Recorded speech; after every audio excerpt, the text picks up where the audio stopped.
शुरुआती दिनों में पाकिस्तान हमारे फाइटर्स पर हावी होने में सक्सेसफुल रहा। जब जरूरत आन पड़ी उस घड़ी पर दुनिया का एक देश भी हमारे साथ खड़ा नहीं हुआ। ऑपरेशन सिंदूर के पहले एनिवर्सरी पर पाकिस्तान ने नया मिसाइल लॉन्च कर दिया। नाम है फतह 3। यह पाकिस्तान का brand new supersonic cruise missile है। मार्क 3 टू मार्क 4 की क्लेम्ड स्पीड है। पाकिस्तान नेवी का पहला Hangor class submarine PNS Hangor officially commission होता है। तो यह सबमरीन एयर इंडिपेंडेंट प्रोपल्शन के साथ आता है, जो इसे स्टैंडर्ड डीजल इलेक्ट्रिक सबमरीन के कंपैरिजन में ज्यादा देर तक पानी के नीचे रहने में मदद करता है। इसी साल के अंत तक पाकिस्तान को J-35 5th generation stealth jets की डिलीवरी भी मिलनी शुरू हो जाएगी। अगर ऐसा होता है तो यह पाकिस्तान को भारत के ऊपर एक क्लियर एज दे देगा। चाइना पाकिस्तान को अब स्पाई सैटेलाइट कवरेज भी दे रहा है। यह एक मल्टी मोडल ISR कॉन्स्टलेशन बना सकते हैं, यानी स्पेस बेस्ड इंटेलिजेंस सर्वेलेंस, जिससे पाकिस्तान हम पर 24/7 नजर रख सकता है। आप सोचिए चाइना हमारे बारे में, हमारे मिलिट्री मूवमेंट्स के बारे में कितनी बारीकी से इंफॉर्मेशन निकाल सकता है। इसका मतलब है भारत का अपना ही GPS सिस्टम आज प्रैक्टिकली डिफंक्ट हो चुका है। आज भी फाइटर्स के लिए हम दर-दर भटक रहे हैं। पाकिस्तान के पास अब 5th जनरेशन फाइटर होने वाले हैं, हमारे पास अभी बस जुमले ही हैं, क्योंकि चाइना को मालूम है कि हम क्या कर लेंगे। पाकिस्तान को बॉलीवुड ललकार रही है, कहां हो तुम पाकिस्तान। वहीं हमारी सरकार ना चाइना का नाम ले रही है और ना बॉलीवुड को चाइना का नाम लेने दे रही है। धुरंधर और सरेंडर के बीच में अगर आपको फासला समझना हो, सिंदूर के 1 साल के बाद हमें यह समझना होगा कि चाइना और पाकिस्तान अब एक बन चुके हैं। वो एक दुश्मन है, वो एक साथ काम कर रहे हैं। और 10 मई 2025 वो दिन जब अमेरिकी राष्ट्रपति डोनाल्ड ट्रंप ने एक ट्वीट से पूरे देश को चौंका दिया। ट्रंप ने भारत और पाकिस्तान के बीच में सीज फायर की घोषणा कर दी, वो भी तब जब भारत और पाकिस्तान के बीच में घमासान छिड़ा हुआ था। आज तक इस बात का क्रेडिट लेते ट्रंप थकते नहीं हैं कि वही इंटरनेशनल पोपो हैं और वॉर उन्हीं ने रुकवाई थी। ऑपरेशन सिंदूर में जब हमने पाकिस्तान के टेरर हेडक्वार्टर्स को हिट किया, तब उसके बाद शुरुआती दिनों में पाकिस्तान हमारे फाइटर्स पर हावी होने में सक्सेसफुल रहा। Pakistan claims 6 Indian jets were downed. Is it correct in that estimate?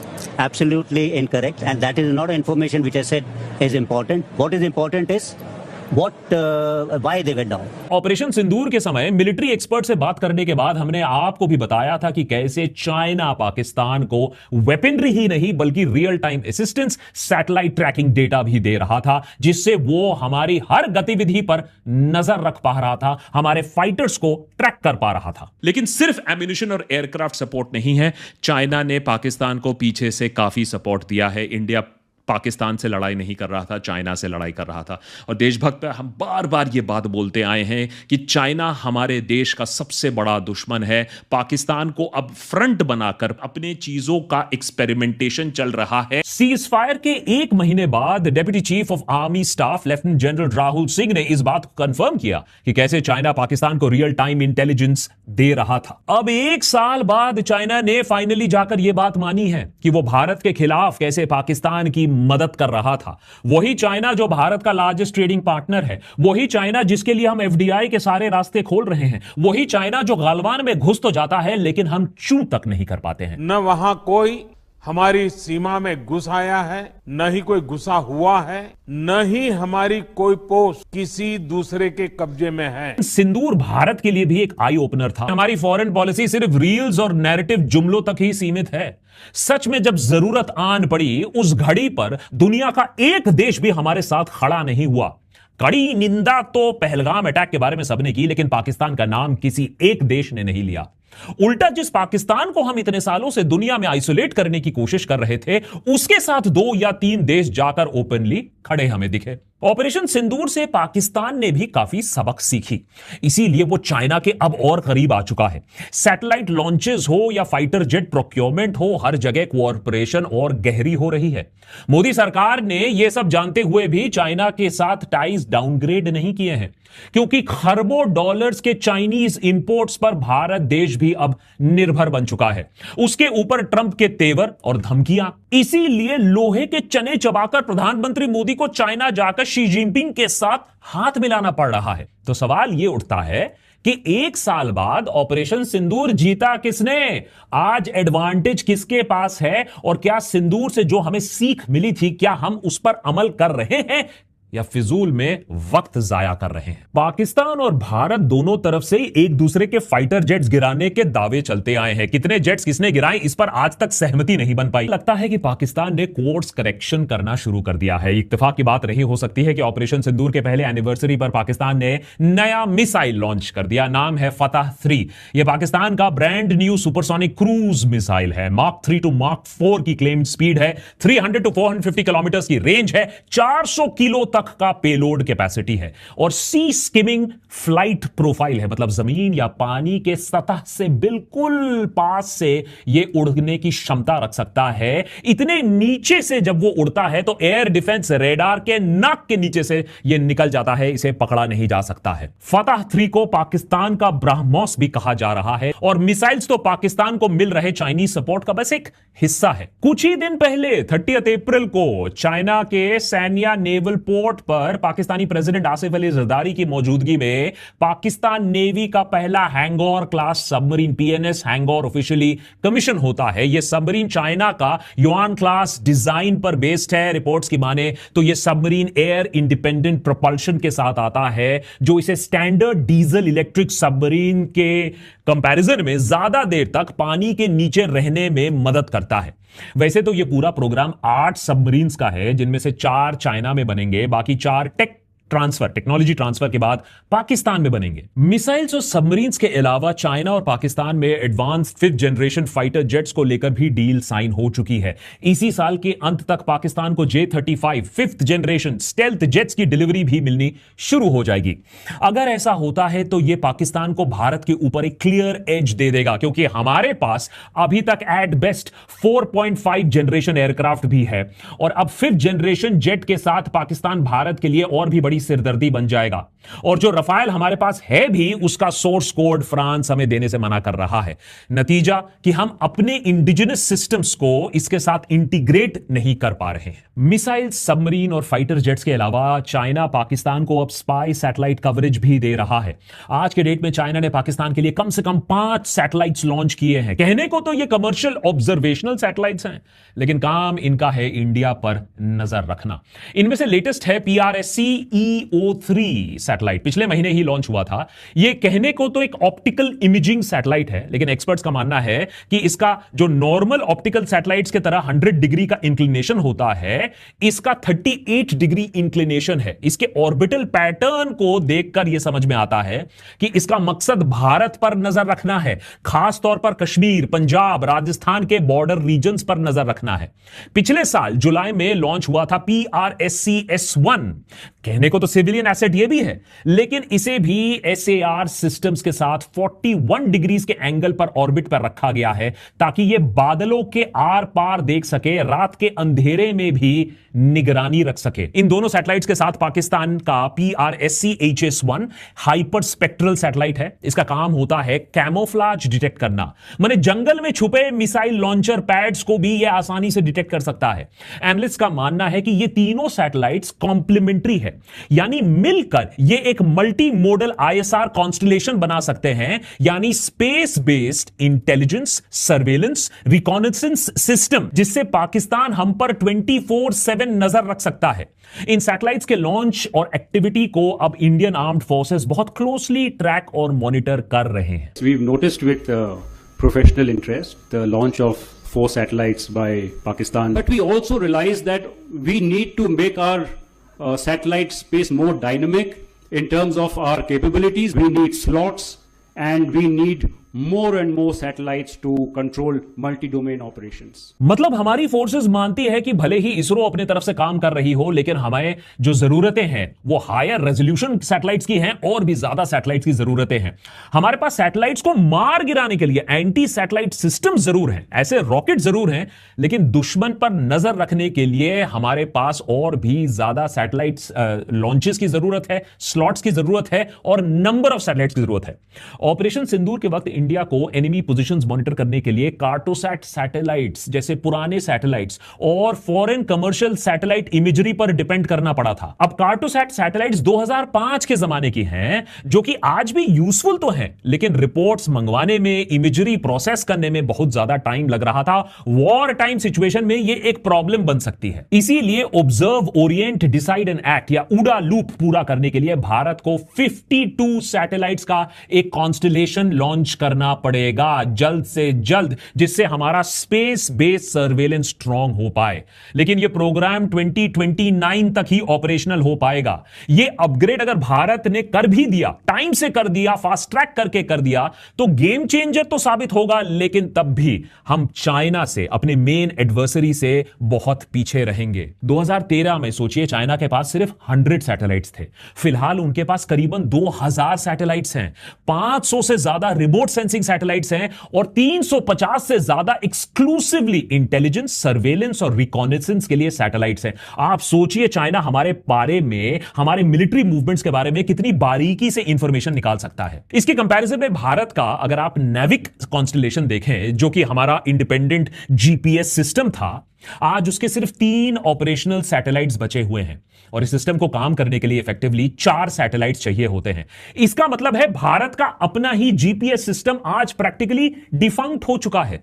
तो स्पेस रेस में अभी हमें बहुत ज्यादा काम करना है अगर चाइना और पाकिस्तान के जॉइंट थ्रेट को काउंटर करना है। चूक तो हुई है हमसे। यूपीए काल से ही एयरफोर्स को मॉडर्नाइजेशन करने की बात हुई थी। आज भी फाइटर्स के लिए हम दर-दर भटक रहे हैं। पाकिस्तान के पास अब 5th जनरेशन फाइटर होने वाले हैं, हमारे पास अभी बस जुमले ही हैं। ड्रोन्स की अगर हम बात करें तो $3 बिलियन देकर 30 रीपर्स मंगवाए तो गए हैं अमेरिका से, लेकिन इनकी क्षमता पर भी कई सवाल उठ चुके हैं और स्पाई सैटेलाइट्स के बारे में हमने अभी आपको बताया।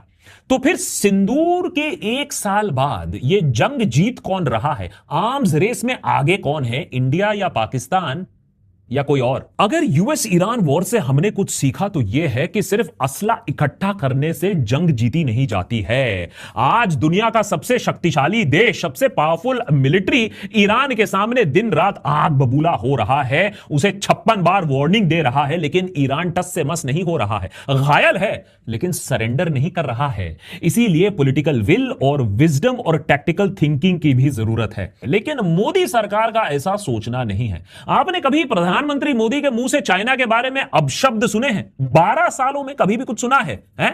चाहे जितनी बार चाइना हमारा अपमान कर दे, हमने कभी कुछ बोला है? न वहां कोई हमारी सीमा में घुस आया है। वैसे एडिटर की बात गलत नहीं है। देश के फॉरेन मिनिस्टर को देखिए, पूरी दुनिया को लेजर आइज दिखाते रहते हैं, लेकिन बात जब चाइना की आती है तो कहते हैं, अरे मैं चाइना से लोहा कैसे ले सकता हूं, इतनी बड़ी इकोनॉमी है। शायद इसीलिए आज चाइना एडमिट कर रहा है कि उसने पाकिस्तान की मदद किस तरीके से की, किस तरीके से एक्टिव रोल प्ले किया। सिर्फ वेपन्स नहीं बेचे, एक्टिव रोल प्ले किया उस जंग के दौरान, क्योंकि चाइना को मालूम है कि हम क्या कर लेंगे। वैसे में भी आप देखिए, इसे एक एक्ट ऑफ वॉर माना जा सकता है जिस तरीके से चाइना ने पाकिस्तान की मदद की ऑपरेशन सिंदूर के बाद। लेकिन वॉर तो छोड़ो, एक्ट ऑफ वॉर तो छोड़ो, आज भी इस एडमिशन के बाद हमारी सरकार ने चाइना के खिलाफ एक शब्द तक नहीं बोला है, जबकि हमारी फौज ने साफ कर दिया है कि इंडिया कॉन्फ्लिक्ट को चाइना इस्तेमाल कर रही है। जी हां, पाकिस्तान से अपने वेपन्स की टेस्टिंग करवाती है चाइना और फिर इंटरनेशनल मार्केट पर अपने वेपन्स बेचती है वॉर टेस्टेड बोलकर। तो सिंदूर से सबसे ज्यादा मुनाफा और फायदा जानते हो किसको हुआ है? चाइनीज डिफेंस कंपनीज को हुआ है, जिनके प्रोडक्ट्स अब ग्लोबली इन डिमांड हो गए हैं। ये सब देखते हुए, ये सब जानते हुए हम चाइना को चैलेंज नहीं कर रहे हैं। उल्टा इस साल तो हमने एक बार फिर से अपना लार्जेस्ट ट्रेडिंग पार्टनर बना लिया है चाइना को। इस साल भारत में आने वाले चाइनीज इंपोर्ट्स $130 बिलियन के आंकड़े को भी क्रॉस कर चुकी है। कंपैरिजन के लिए 2021 में गालवान क्लैशेस के बाद यह आंकड़ा $65 बिलियन का था। यानी बीते 5 सालों में हमने चाइनीज इंपोर्ट्स को डबल से भी ज्यादा कर लिया है। ट्रेड डेफिसिट $112 बिलियन, यानी सिंपल भाषा में बोले, हम चाइना को बेच कुछ नहीं रहे हैं, बस उनसे सामान खरीदे जा रहे हैं। एक तरफ ट्रेड डेफिसिट बढ़ रहा है, दूसरी तरफ मोदी जी खुद चाइना जा रहे हैं, दौरा कर रहे हैं। इंडियन गवर्नमेंट ने चाइनीज नागरिकों के लिए टूरिस्ट वीजा के रूल सिंप्लीफाई कर दिए हैं। 5 साल के बाद कैलाश मानसरोवर यात्रा भी फिर से शुरू कर दी गई है। इंडिया चाइना के बीच में डायरेक्ट फ्लाइट्स भी शुरू हो चुकी हैं। चाइनीज कंपनीज के लिए भारत में निवेश करना और भी आसान बना दिया गया है। रेड कारपेट रोल हो रहा है। आलम यह है कि एक दुश्मन पाकिस्तान को लेकर पिक्चर पर पिक्चर बन रही है, धुरंधर रिकॉर्ड सेट कर रही है, पाकिस्तान को बॉलीवुड ललकार रही है। कहां हो तुम पाकिस्तान? वहीं हमारी सरकार ना चाइना का नाम ले रही है और ना बॉलीवुड को चाइना का नाम लेने दे रही है। मजाक नहीं कर रहा हूं। रिपोर्ट्स की माने तो सलमान खान की आने वाली फिल्म बैटल ऑफ गालवान में पहले सरकार ने गालवान का नाम हटवा दिया, तो पिक्चर का नाम बदलकर मातृभूमि बन गया। अब यह खबर आ रही है कि 2020 गालवान वैली क्लैशेस जिसमें हमारे 20 जवान मारे गए थे, अब बोला जा रहा है मूवी में चाइना के बारे में भी आप बात नहीं कर सकते हो, चाइना का नाम नहीं ले सकते हो। न वहां कोई। अबे एडिटर, अभी तो पिक्चर बैन हो रही है, कल हमको भी बैन करवा दोगे, फिर मोमबत्ती जलाने के लिए भी कोई नहीं आएगा। लेकिन धुरंधर और सरेंडर के बीच में अगर आपको फासला समझना हो तो हमारा रवैया पाकिस्तान और हमारा रवैया चाइना की तरफ आप देख लीजिएगा। ये जो फासला धुरंधर और सरेंडर का है खूब समझ में आ जाएगा। जहां हमसे गलती हुई है वो ये है कि चाइना को और चाइना के मंसूबों को हमने नहीं समझा, और इसीलिए संदूर का जो असली फायदा उठाया है वो पाकिस्तान ने नहीं, और वो विजेता भारत भी है मैं नहीं कहूंगा। जिस तरीके से चाइना ने हथकंडे अपनाए हैं, जिस तरीके से हथियार सप्लाई किया है, जिस तरीके से आर्म्स मार्केट में अपनी एड बनाई है, उससे तो फायदा चाइना को ज्यादा मिला है। और यही डर्टी खेल चाइना अभी ईरान के साथ भी कर रहा है। ले अमेरिका के साथ लोहा ले रहा है, लेकिन बिना अपने आप को इन्वॉल्व किए, ईरान को बीच में लगाकर।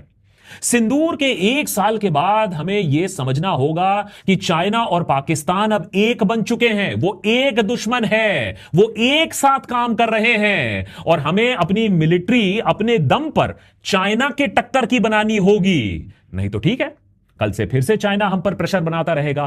कल शक्सकाम वैली को बोल देगा हमारा है, परसों अरुणाचल बोल देगा हमारा है, और हर दिन यह जलालत बढ़ती रहेगी जब तक ना हम चाइना को वैसे ही जवाब देंगे जिससे वो समझता है। ये थी आज की वीडियो।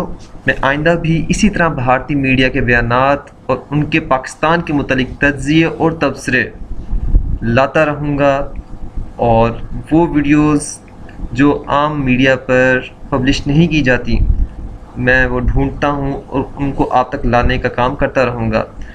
ख़ासकर इंडियन मीडिया के पाकिस्तान के मुतालिक जियो पॉलिटिकल, जियो स्ट्रेटजिक और डिप्लोमेटिक फ्रंट्स पर जो भी डिस्कशन होती है मैं कोशिश करूँगा कि वो आप तक बिना किसी फ़िल्टर के लेकर आता रहूँ।